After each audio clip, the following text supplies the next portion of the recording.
Você vai sofrer até entender que o relacionamento que Deus quer para você é um relacionamento que te leve a ter uma vida no secreto e não uma vida secreta. A carência da nossa geração desenvolveu uma metodologia de relacionamento que fere o caráter de Deus. É uma intimidade precoce que antecipa fases de relacionamento que não deveriam ser antecipados. É gente que só namora vivendo como se fosse casado, desfrutando de todos os benefícios de um casamento, entre muitas aspas, sem precisar necessariamente ter as responsabilidades de um casamento. Aí você vai ver o celular, os itens ocultos do seu celular estão lotados de registros de intimidade. Talvez o Senhor queira falar com você nesse vídeo, talvez, imagina se Ele quisesse. Deus não se agrada de casais que vivem em fornicação. Ah, Rafa, isso é óbvio, mas precisa ser dito, não é verdade? Deus chamou você para se unir a alguém, para ter uma vida no secreto e não uma vida secreta. É uma vida de intimidade com Ele e não de intimidade sem Ele. Vamos lá, falando sério agora. Se você defrauda alguém sem sentir o peso disso, você tem que rasgar sua Bíblia. Despertar o amor em outra pessoa, usando a mentira, a fim de alimentar o seu ego, sem a intenção de levar isso para frente, é nitidamente estar contra a palavra que você diz acreditar. No Evangelho de João, o discípulo amado, há uma coincidência muito curiosa. No mesmo Evangelho, onde mais é falado sobre amor, é o mesmo Evangelho onde mais aparece a palavra verdade. Aletheia, que é verdade proveniente do grego, aparece 25 vezes só no Evangelho de João. O Evangelho de João, capítulo 1, versículo 14, fala sobre o Filho de Deus que veio cheio de graça e de verdade. João 8:32, e conhecereis a verdade e ela vos... Você sabe o final. João 14, versículo 6, eu sou o caminho, disse Jesus, a verdade e a vida. João 17:17, que vai dizer, santifica-os na verdade, a sua palavra é a verdade. Se você não ama a verdade, você não pode amar de verdade. Mas se eu disser para ele ou para ela que eu não quero, que eu não tenho intenção, se eu parar de tratar bem, eu vou perder a amizade. O seu medo é perder o contato, o cuidado, as conversas constantes, os presentes, a presença. Você quer um amor para a vida toda? Ou você só está carente e entediado? Se depois disso você acha que não deve mudar de postura, por favor, rasga sua Bíblia. A sua vida emocional nunca vai viver o novo de Deus. O que eu mais vejo aqui são pessoas amarradas no que passou, porque você sente mais saudade do relacionamento que te fazia pecar do que saudade das consagrações que te faziam orar. Você sente mais saudade do relacionamento que te mantinha preso nos vícios que você hoje tenta vencer do que saudade do seu secreto com ele no quarto. Mais te importam os sorrisos e os momentos breves de alegria que você teve com alguém do que as lágrimas quentes que escorriam do seu rosto quando você falava com o seu amado. E ele nunca vai te entregar algo novo se você for um odre velho. Ele nunca vai derramar vinho novo se a tua alma está amarrada no passado. A sua saudade está errada. Você não precisa sentir mais saudade daquele relacionamento carnal. Não vos lembreis das coisas passadas e nem considereis as antigas, porque eu, o Senhor, faço algo novo em vós. Sabe qual é o problema do jugo desigual? É que o jugo desigual não incomoda. Ele passa uma falsa sensação de conforto. Eu vou usar Jonas de novo. Nós sabemos que Jonas estava fora do seu propósito e nós sabemos que a embarcação estava no caminho do propósito, mas com alguém que não fazia parte do propósito. E logo, compromete toda uma viagem, acontece uma tempestade e Jonas está ali. Ele sabia que ele era a causa pela qual aquela embarcação passava por uma tempestade. Você já parou para pensar? Por que Jonas não pulou do barco? Porque o barco não era dele. As cargas que estavam caindo não era dele. Jonas não está perdendo nada em estar ali. Se eu estou num jugo desigual, eu vou esperar que Deus tire essa pessoa da minha vida. Não adianta, Deus não vai tirar ninguém da sua vida. Você colocou essa pessoa na sua vida e é responsabilidade sua tirar ela da sua vida também. E as cargas que caíram, o que eu faço em relação a elas? Nada. Você não pode voltar para o mar e buscar as cargas. Eu queria muito terminar esse vídeo te dizendo que Deus vai restituir tudo que o jugo desigual te levou, mas tem coisas que não voltam mais e nunca serão como antes, porque o jugo desigual pode ser confortável, mas ele vai te fazer perder muito. Você pregaria para alguém que atua na pornografia? Eu também pensava que era só mais um vídeo, que era só mais um minuto de prazer. Dopamina barata, sabe? Até o momento que o Espírito Santo me perguntou: olha essas pessoas do vídeo, você pregaria para eles? Ou a condição de pecado e perdição deles é interessante para você, para que você continue entretido no pecado que eles estão cometendo? A primeira coisa que eu pensei é: a pornografia está roubando de mim a noção espiritual por trás das coisas. Eu não mais observava aquelas pessoas ali envolvidas como almas a serem alcançadas, mas na verdade eu olhava e dizia: objetos a serem explorados. E eu descobri que um jovem que consome pornografia regularmente consome 7 horas semanais de pornografia. E a pergunta que o Espírito Santo me fez: é apenas 7 horas? Olha o feed dele, as fotos que essa jovem posta, que esse jovem posta, que eles curtem, são fotos sexualizadas. Olha a playlist dele no Spotify, só fala sobre sexo. Percebe que são mais do que apenas 7 horas? É que o Espírito me perguntou: você tem noção de quanto tempo você perdeu dentro de plataformas que trabalham com esse tipo de conteúdo? Eu não soube responder. Rafa, você está falando de uma experiência sua? Sim. Mas você é influenciador, você prega, você tem uma reputação. Aqui não é sobre reputação. Aqui é sobre a obra de Cristo na minha mente e no meu coração. Só alguém que já esteve no lamaçal pode voltar lá para buscar alguém. Você quer sair da pornografia? Fica nesse perfil. Eu vou te mostrar o caminho. A mulher certa, ela não está escondida. Ela está guardada. Muito tem se falado sobre a mulher de Provérbios 31 e o fato dela ter sido comparada a um rubi.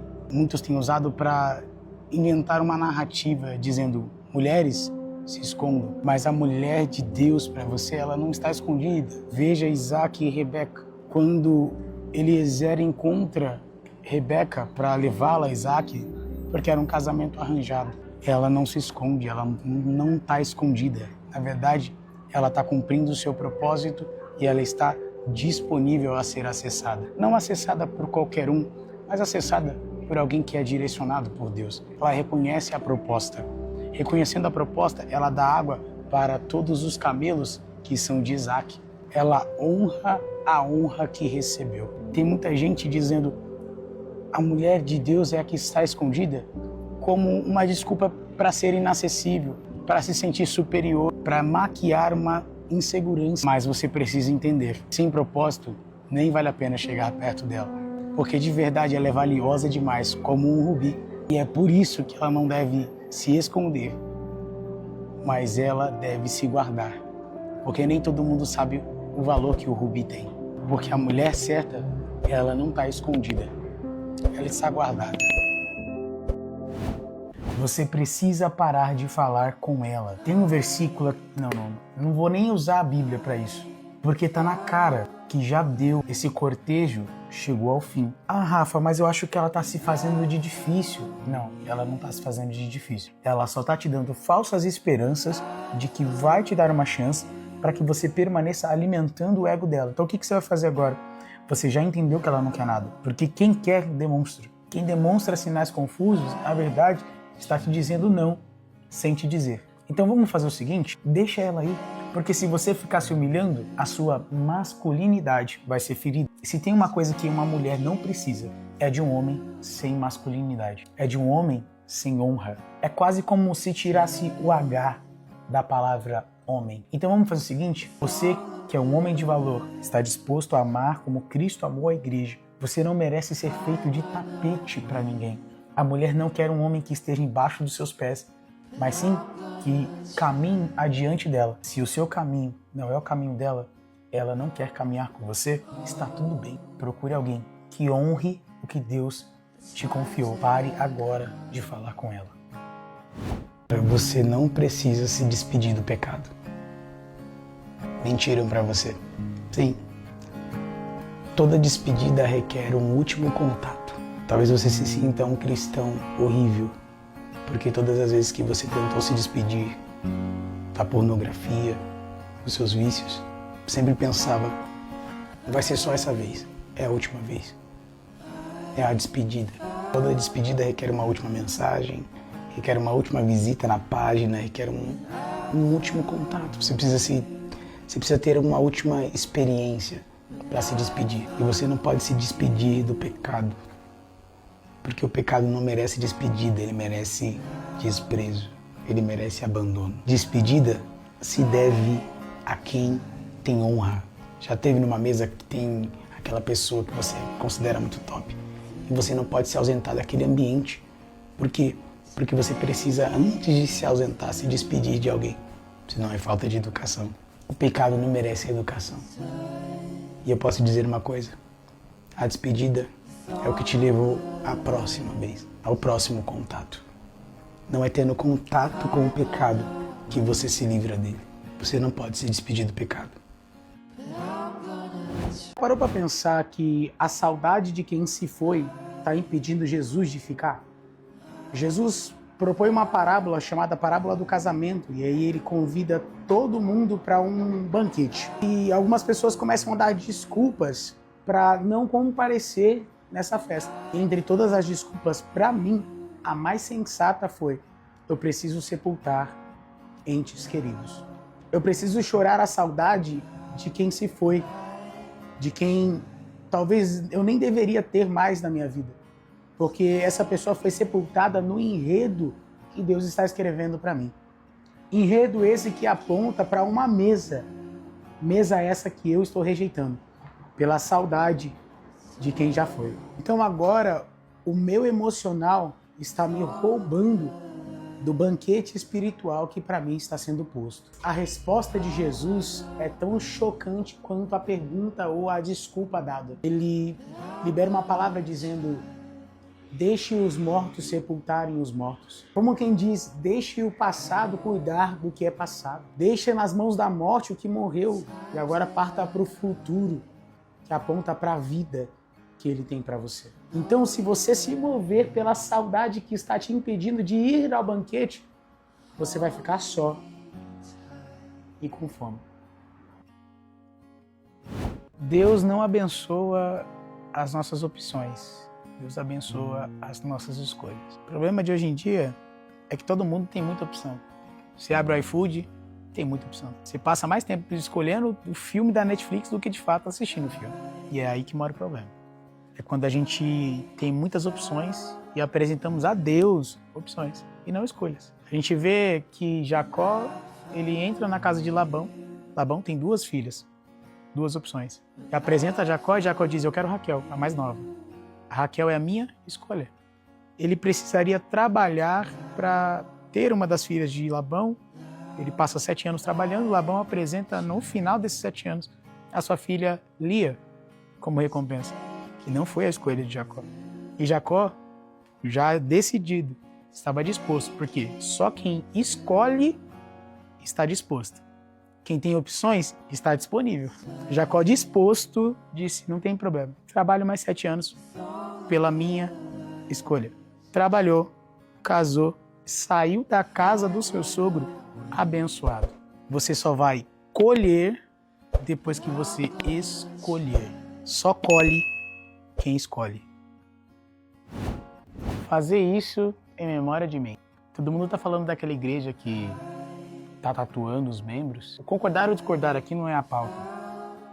A pauta é quando alguém para e diz: eu estou fazendo isso para me lembrar da minha missão como igreja. Isso me preocupa ao ponto de eu pensar: será que ele não deixou para a gente motivos, embasamentos suficientes para nos lembrarmos? As nossas distrações, ocupações, responsabilidades realmente nos tomam, né, da nossa missão como igreja. Mas, gente, quando ele diz fazer isso em memória de mim, ele realmente estava falando de uma tatuagem? Rafa, a tatuagem é o pecado? Se for, eu estou condenado. Mas o grande problema é, agora já foi postado, era algo feito na comunidade, era para gerar pertencimento na igreja, para gerar um consentimento comum daquilo que é a missão. Se o propósito foi esse, deu certo. Agora que foi postado, já escandalizou, já viralizou. Meu conselho a todos os meus amigos da Reino, sim, eu tenho amigos na Reino, pelo menos até eu postar esse vídeo. Aproveitem o momento. Aproveitem o momento para propagar o que a Reino tem de melhor, porque a Reino tem muita coisa boa, gente. O discordar de um posicionamento não é discordar do que a igreja é na sua identidade. A Reino tem sim muita essência, tem sim muito de Jesus a apresentar ao mundo. E que bom que vocês vieram para essa evidência. Aproveitem o momento. Preguem o Evangelho. Como o Halloween pode te ajudar a se libertar do vício em pornografia? Muitas coisas só mudaram na minha vida depois que eu tomei um choque de realidade. A maior parte dos viciados em pornografia são homens. Normalmente, os homens de valor, se você é um homem de valor, você vai concordar comigo, sempre chamam a responsabilidade das demandas da casa a nível espiritual, social, financeiro e etc. No Halloween, portais são abertos. Alguns podem não acreditar, se você não acredita é só sair do vídeo, não tem problema. Demônios ganham força, bruxos se sentem à vontade para fazer trabalhos a fim de acabar com a tua família, né, entrando pela porta espiritual da tua casa. E sabe o que mantém essa porta aberta? Sim, o pecado. E um dos pecados mais frequentes que mantém essa porta aberta na sua vida e na sua mente é a pornografia. Então, talvez com esse choque de realidade, eu oro para que o Senhor abra o mundo espiritual de fato para você.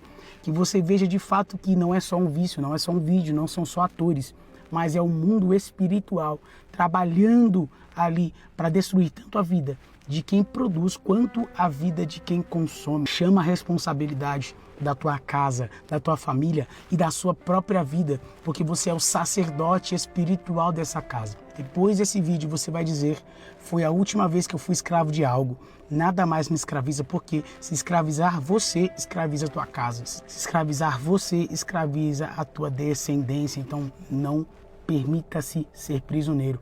Hoje é o dia do basta. Esse Halloween é o dia do basta.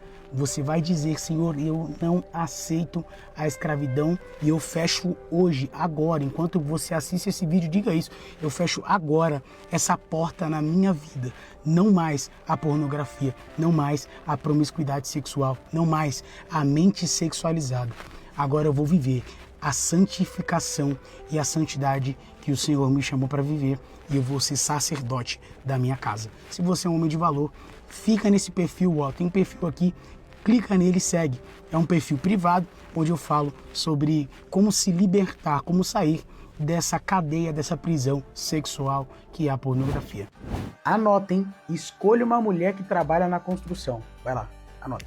Rafa, pedreira é pra lá. Não tô falando disso. Eu tô falando de mulher que está disposta a construir com você e em você. Michelle Obama entrou dentro de uma lanchonete. O garçom era o ex dela. Tava ele e o Barack. O Barack olhou e falou assim: tá vendo, Michelle? Se você casasse com ele, você seria esposa de um garçom. Ela olhou pra ele e falou: negativo. Se eu casasse com ele, ele seria o próximo presidente dos Estados Unidos. Pegou a visão? Ela quer dizer que existem dois tipos de mulheres, as interesseiras e as interessantes. As interesseiras estão muito mais preocupadas em conhecer um homem pronto, com a vida feita, a fim de que ele banque o estilo de vida que ela tem, que Deus não a chamou para ter. E temos as interessantes. Não procuram alguém sem perspectiva nenhuma, porque ninguém quer gente dura, quebrada, sem perspectiva. Mas elas procuram homens visionários, que têm uma visão, um chamado e um propósito. Está disposta a construir a vida e o homem que ela sonhou. E não só o que ela sonha, mas o que os dois sonharam juntos. Porque quando duas pessoas de visão se encontram, sonhos e propósitos são gerados e construídos. Ajuda o meu trabalho, que é te ajudar. Quando você for escolher alguém, você vai se perguntar: Senhor, será que essa mulher está disposta a construir em mim o homem que o Senhor quer que eu seja? Eu ainda tô decidindo se esse vídeo vai ser um tapa na sua cara ou um abraço no seu coração. Todo mundo romantiza muito o Salmo 23. O Senhor é meu pastor e nada me faltará. Mas ninguém diz que no versículo 2 está escrito: deitar-me faz. O deitar-me faz está no imperativo. O imperativo, ao contrário do subjuntivo, ele remete a uma ordem imposta, é uma imposição. Então ele não está te convidando a descansar, ele não está te convidando a deitar, ele não está sugerindo uma posição diferente, ele está executando uma ordem e uma ação para fazer com que você deite e descanse. A história escala quando o versículo continua dizendo: deitar-me faz em verdes pastos. Ué, tudo que uma ovelha procura hoje são verdes pastos. Então quer dizer que ela já estava em verdes pastos, mas só percebe que está em verdes pastos quando deita e descansa. Porque quem não descansa também não desfruta. Talvez você está aqui perseguindo um propósito, perseguindo um sonho, perseguindo uma meta de vida, mas pensa que não encontrou e não chegou. Ou talvez você orou há muito tempo atrás para ter algumas coisas e no descanso você entende que essas coisas já estão acessíveis a você. Se você não aprendeu a descansar, não tem problema. O bom pastor, por amor a você, te para. E comparar, eu não quero dizer que ele te paralisa. Não. A vida continua. Você continua fazendo. Continua agindo, sonhando, orando, expectando. Mas agora com um coração diferente. Com um coração que entendeu que precisa descansar enquanto faz. Descansar enquanto ora. Descansar enquanto trabalha. Ela conversa comigo todo dia. Ela sabe que isso alimenta a minha expectativa. Mas ela disse que ela não tá pronta para um relacionamento, não. Mas ela quer receber presente, que eu abra a porta do carro, que eu levo ela pra casa de Uber. Ela é pra onde? Ô, Varoa, você tá sem um pai? A Varoa Sugar Daddy, ela pode pegar descendo bem pra... Ela disse que ela não tá pronta pra um relacionamento, não. Ela gosta de postar que quer casar, que precisa urgentemente de um namorado. Ela não quer nada com ninguém ou ela não quer nada comigo? Olha aqui pro teu profeta aqui, ó. Ei, é com você, tá? E você vai olhar pra ela e vai falar: Varoa, você é pra lá e a próxima é pra cá. Meu, você não tá morto não, tá? Já foi. Tomou um toco, mas não morreu. Ó, pra lá, tá?